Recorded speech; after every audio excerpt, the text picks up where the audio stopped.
देव मु सर्वप्रथम धन्यवाद देवी आमर उपजिलापाल महोदय को से प्रति समय ये ग्रीवांस रखुच्च और साधारण लोक समस्या समाधान कर आशा नहीं मो पंचायतर समस्या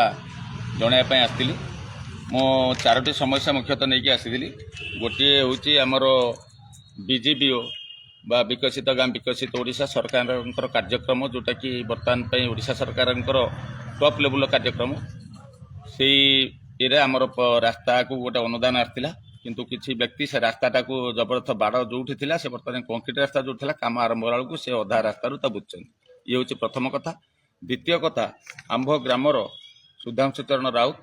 जे सुधांशु चरण राउत सरकारी एवं गोचर जगह को दखल करी बाड़ घेराव कर रखिंट गछपत्र जहाँ अच्छी बाँस गछ सब अच्छी काटी बिकुंट एवं से बाबद जनइली जे से 7 एकर 28 जगह गोटे अच्छी जोटा कि आम चला भूमि दिन रास्ता को बाहर हम गोरु गाई आम बाहर से जी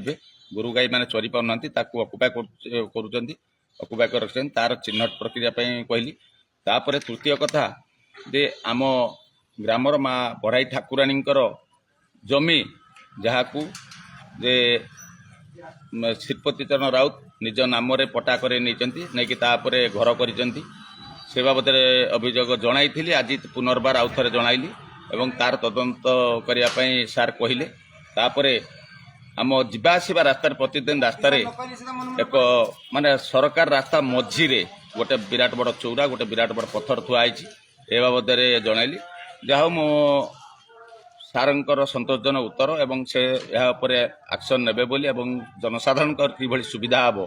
से भाया सी कहले। आउ गोटे कथा कहीदेवाई चाहे जे विगत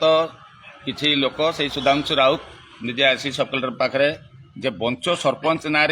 देइथिला कंप्लेन जे गोचर जगह खाऊंट ये कर तार